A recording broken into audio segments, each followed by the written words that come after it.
too. Hi guys, it's Toni again with another video. Welcome back to my channel. If you're new here, I just pretty much talk about my everyday life, whatever projects I'm working on, hence the name of my company is called Toni Break Projects. I am a flight attendant, I'm a former teacher and mom and an entrepreneur. So I kind of do it all, and I believe that everyone can do it too. We shouldn't limit ourselves. I am going to tell you how I travel on a budget. And it's funny, what inspired me to do this video is that when I post something or whatever, my friends or things like that, people who are not that close to me will either message me or comment, oh, you must be rich, or things like that.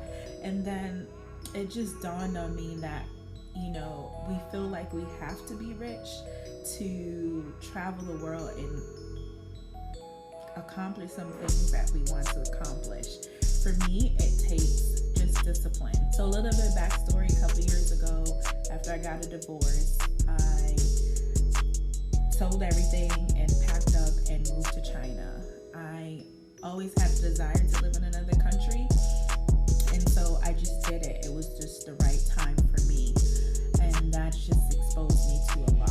So here are some tips that I have to set yourself up. You may not be able to quit your job, you may not be able to afford to travel, but just 5 simple things that you can do. The first thing I'm going to tell you, and I live by this, is if you're American, it's very common in our culture to acquire things. Like, we are attached to things.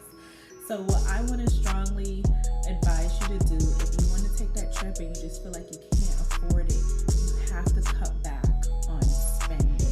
Cut back on those extra luxuries that you like. If you like drinking Starbucks 5 days a week, you have to have that Starbucks or that Dunkin' Donuts. And we all love those things, right? But you have to decide which one do you want if you're not financially stable. Do I want to continue drinking Starbucks, or do I want to visit South Africa? Number 2 is be flexible. Some places, well, most places have a high and low season. You just have to go to a particular place during that season because you want to see something, and this trick or tip won't work for you. But if you don't mind going somewhere in the off season and doing other things, then it is a great, it's a great opportunity. It's going to be way cheaper. Hotels are going to be cheaper. Airfare is going to be cheaper. Excursions when it's in slow season might be a lot cheaper because they're not used to having tourists during that time. So I would just plan around traveling during off seasons. You'll be surprised at how much money you can save during off season. Number 3, be fearless. And I know this is easier said than done, but one of my biggest pet peeves when people message me is, if I'm somewhere, they're like, oh, is it safe? And I hate to tell you this, but I do follow the travel advisory, and I am very careful. And I'm not saying be fearless and stupid. When you're traveling, if like myself, I typically travel, solo travel, so I do have to be very careful. But you'll be surprised at how safe some of these third world countries are. Okay, a lot of countries depend on tourism, so they do not want their name tarnished or anything like that.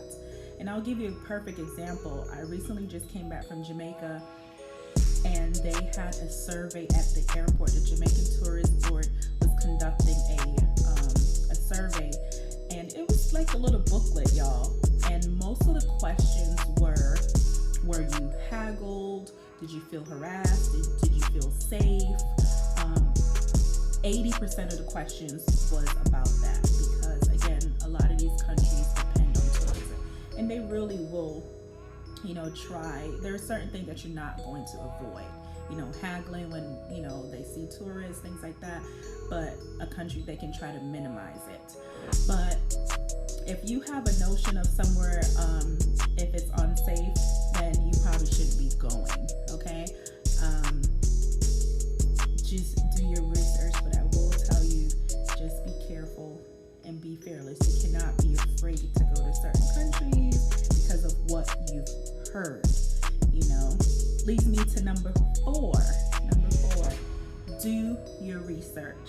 There's a difference between mainstream news and real news, okay? So I don't watch the news. Another example, right now everyone's, concerned about COVID, as you should be, and traveling and things like that. This is the only thing I don't Google or go by what other people say. Me personally, I go to that country's website. Every country typically has a travel advisory website that gives you factual, up-to-date information. Again, I'm using Jamaica as an example because their COVID rules changed all the time. So Visit Jamaica was one of my favorites on my phone because it gave you real life, up-to-date information about Jamaica as it was happening. And the other thing is watching that local news. So if you're going to Mexico, watch Mexico's local news versus what is streamed to the masses, okay? So just do your research. Be diligent in that area. And the last thing I want to tell you is network. You would be surprised at the things that you can find online or in your workplace. So if you have coworkers that are from other countries, they 90% of the time just are missing home, would love to share that with you, would love to share the information with you, would give you good advice on where to go, where not to go. Most of the times they live very well in their home country. And I've even been put up when I went to Kenya. It was friends that I met in China that invited me to Kenya and opened up their home to me. Beautiful home. And I got to be a local for 2 weeks. So network. Whatever countries I'm interested in going to, I join those groups. I'm in so many groups on Facebook. Again, things that attract me, or countries that attract me, countries that I want to go to. There's a group for it, I promise you. I met some friends in Serbia and I plan on going there to visit. I don't speak their language, but I'm in the group. I'm looking at the pictures, I'm looking at the places, just so I can familiarize myself with the culture. Same thing on Facebook. There are a lot of groups as far as solo travelers. There, again, a lot of groups with countries, people who want to move there. And so people are sharing local information, local news, things like that. So network, don't be afraid to network. Even if you're just going there just for a short period of time, people will gladly welcome you. And there are a lot of expats, so you may find other foreigners living in that country that would invite you there because they just want another familiar face, even if they don't know you. So don't be afraid to network.